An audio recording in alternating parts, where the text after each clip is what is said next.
Recently, this video went viral on TikTok, getting over 1.2 million views. In the video, a financial coach, who's actually a chartered wealth manager, which is a surprise of TikTok, said that £120,000 is probably one of the worst salaries you can earn in the UK. And you're probably thinking, how in the world is 120k the worst salary in the UK? As you can imagine, it went down a treat, with major news outlets jumping on it like a plague, calling her the out-of-touch money expert. Now, I do think, in her defense, content, particularly in short form, can be so easily taken the wrong way. But it left people leaving comments like, my 22k a year salary is way better. Glad I dodged that 120k bullet. 150k here, and I've never been so poor. And my heart bleeds for the upper tax bracket.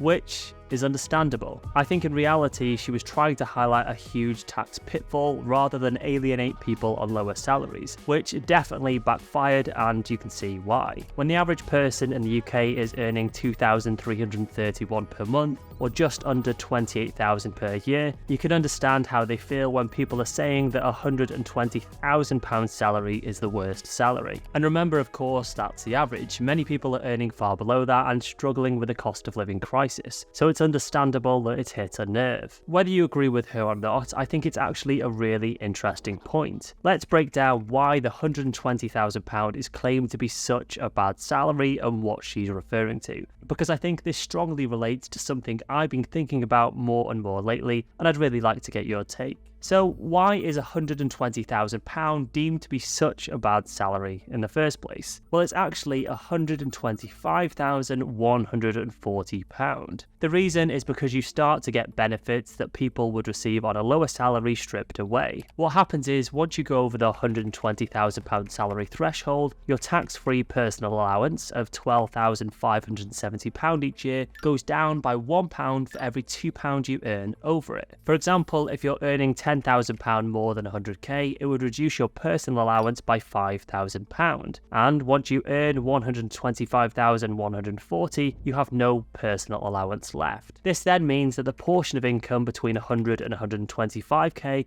you effectively pay 60% tax on. What also happens at this stage is you lose your eligibility for 30 hours of free childcare provided by the government. Now, of course, people will argue that's fair and you don't need it, but let's look at what actually happens to your salary. So this chart shows earnings after tax for high-earning parents in London, with 2 young children and 50 hours of childcare. This takes into account the average cost of childcare from providers across the UK. As you can see, once you hit that 99.9k mark, just under 100k, you're essentially no better off until you're earning £144,500, which seems crazy. This 60% tax trap means, even excluding children, you go from bringing home £5,713 per month on 100k to just £6,504 on 125k, despite earning over £2,000 more per month. So then the question is, if you do have children, how much is 120 hours of childcare a month going to cost you? My guess is it's more than or very close to the difference in salary. Now, let me reiterate, this is a very nice problem to have, and you're extremely fortunate to be in this position. I am certainly not in this position. You're actually far better off earning the highest salary and using salary sacrifice to contribute now up to £60,000 into your pension each year, which brings this income down. If you are in a position to be able to do that, it's an extremely privileged position to be in. So in my eyes, it's not half as bad as it looks. So who actually earns £125,000 in the UK? Well, funnily enough, earning £125,000 in the UK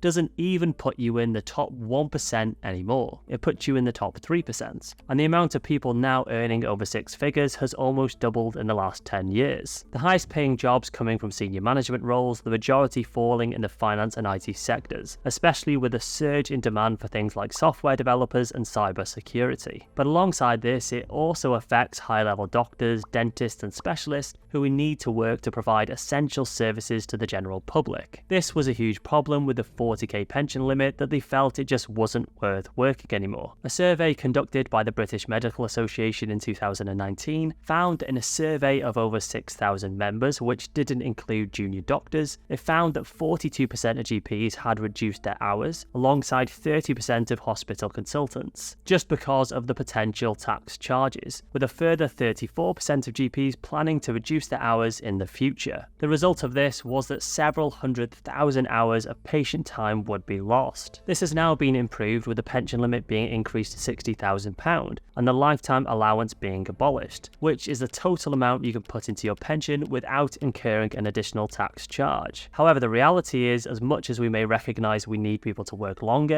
when you're actually in that position and you face penalties you might deem harsh for working more, it's a different story. But even then, many already have enough in their pensions that it doesn't incentivise them to continue working. There's not enough benefit for them to work more. So who can blame them for cutting their hours in an already short-staffed, high-stress role? So by having these high taxes in place, we have to think about who it's really hurting and the consequences of who it actually can affect, which in reality is the people that they service. Because let's face it, it's not affecting the real elites of society that people think it does. If we look at this in real terms, here's 3 income profiles here in the UK to see how they compare. First, there's 30k. In this bracket, we've got £12,570 basic allowance, and we pay 20% tax on £17,430 of our income. You take home £25,119 per year. In the next tax bracket, 70k, which is an amazing salary. We have the same basic allowance, £37,700 is taxed at 20%, and 40% at £19,730. You take home £51,157.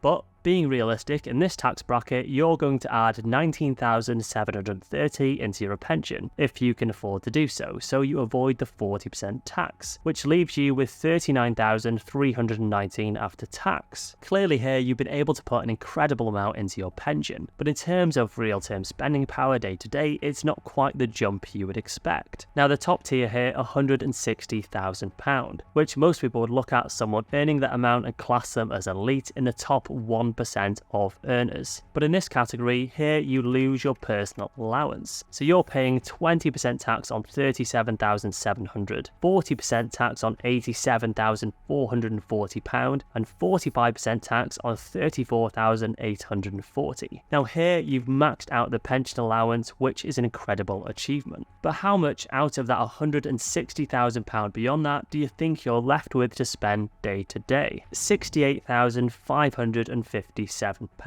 Now that amount is amazing to have month to month, but it's a far cry from what we expect when we see a 160k salary. Now let's add in a few things here that you might do if you earn this higher salary. Maybe you'd consider sending your kids to private school. That's an estimated 15 to 17,000 per child each year. 2 kids, 34k. Slightly better house, slightly better car, nice holidays, sure, that stuff is amazing to have, but it's a long way from the picture people actually paint these people to have. And let's not forget, the majority of these salaries are paid in expensive cities, which have higher living costs, and the majority have had to work extremely hard to get to these positions in the first place and probably sacrificed a lot. And it may only be at the tail end of their career. Now I'm very cautious here. I don't want to paint a picture that these people have had it hard by any means. They're doing better than 97% of the population. Most of us are making way less than that. But the reason I paint this picture is because I feel more and more lately that there's a wider divide between the general population, when in fact we're a long way from the high earners in society. There's people with over 10 million in wealth who are far beyond what we can even comprehend daily life and tax to be. And they are the real culprits. People who are able to pay extremely low rates of tax, while our society punishes those who, in comparison, have just about managed to better their lives. This train of thought sparked my interest when all we hear in the UK budget is growth, growth, growth. We need to grow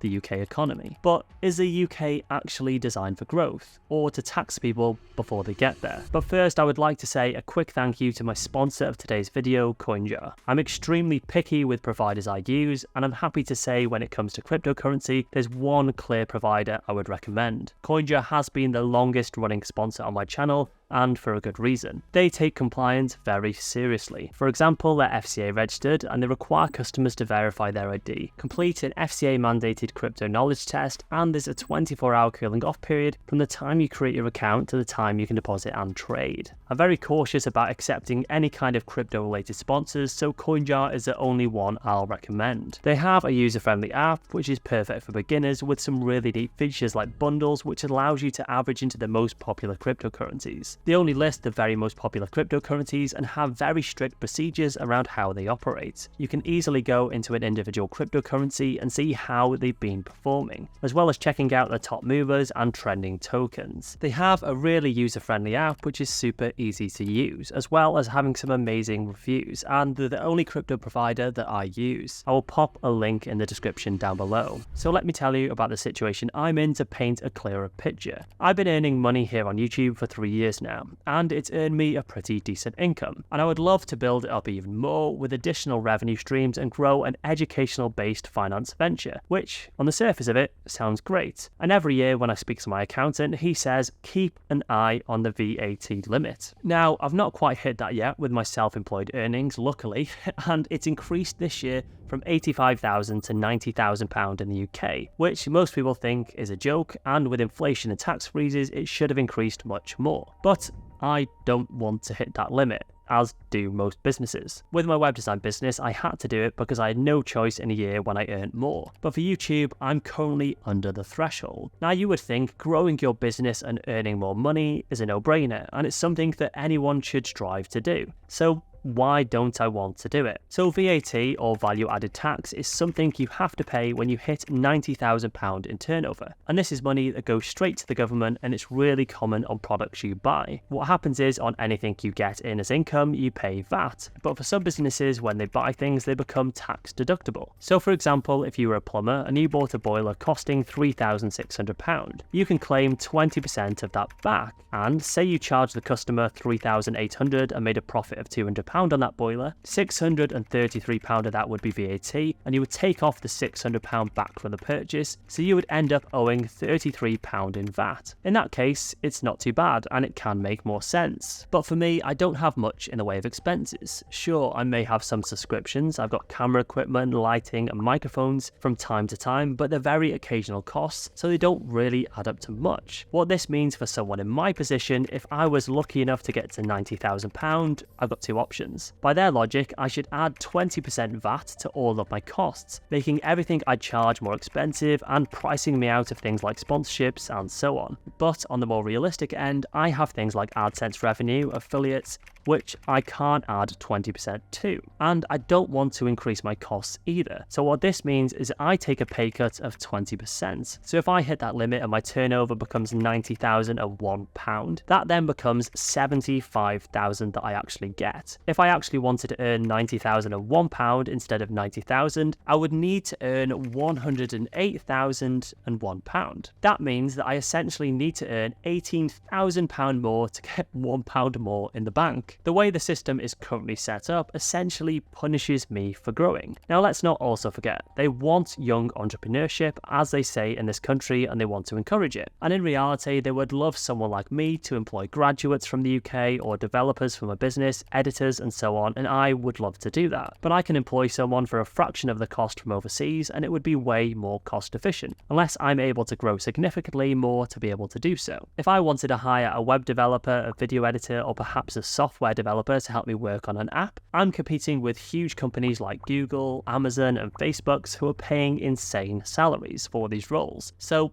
why would they go with me? And how much tax are those companies paying compared to what I would have to pay? Now, in this situation, it is what it is. And as much as I think it's completely flawed, there's not much I can do about it. But it doesn't put me in a position to want to grow at all. So what's happening off the back of that? If you are an entrepreneur working online, you get successful enough and then you leave. Now, I may notice this a lot more than the majority of people because I work in the digital space, but the clear trend I'm seeing is as soon as you achieve a high enough level of income, you leave the UK. I'm seeing more and more YouTubers in particular head to Dubai as soon as they reach a significant amount of income. I mean, as much as people frown on it, if you had $1 million a year in income and your choice was to stay here, pay £500,000 in tax, unless you come up with a smart solution, or you can move to Dubai and pay 0 or 9% tax and be hundreds of thousands better off. Which option would you choose? You'll get the best healthcare, schooling, housing and facilities essentially for free because of the savings in tax. Now, not everybody wants to do that. I battle with it personally if I could see myself living there for quite a while. I wouldn't benefit to the level these people do, but I would pay less tax and my partner could get a crazy salary over there being a teacher. But it's not particularly what I want to do. I live near lovely character cities, the Welsh mountains, beaches and countrysides, and it's great. But I wish they would set up the UK to be actually focused on growth. The problem is, however, I don't feel they would be radical enough to try anything. I actually think a very controversial opinion would be a flat rate of tax. If everybody paid the same tax, say it was 20%, someone earning £30,000 would pay 6k, but someone earning 100k would be paying £20,000, and it wouldn't penalise success. In that way, we would say, be as successful as you can be and pay as more tax as you do so, not doing everything you possibly can to avoid paying tax or fleeing the country. I think everyone gets so caught up in the rich or pretend rich who are on these 100k salaries needing to pay more, we completely overlook the fact that the majority of companies are paying such low rates of tax or not even being based in our country in the first place. If we had £100 million of new business in the UK, paying 20% here instead of 0% in Dubai, it would be a lot better than what we have now. But you would need to have a strong enough government in place to actually hold people accountable. And perhaps that money could be used to actually help everyone have a better salary in the first place. I really hate the fact that we have a sort of divide between people when we're all just trying to do the best we can. We all feel taxed up to our eyeballs paying tax on tax. We all need to take a walk in each other's shoes sometimes. On the one hand, we should be able to say to people, well done on achieving such an amazing salary. That's really motivational and inspiring. And on the other hand, we shouldn't gloat or complain we're hard done by when people are working a lot harder for far less. Some people have to absolutely graft their arse off for those salaries. I'd be really interested to hear what you think about this whole debate. Should we penalise growth, or should we have better measures in place to help people succeed?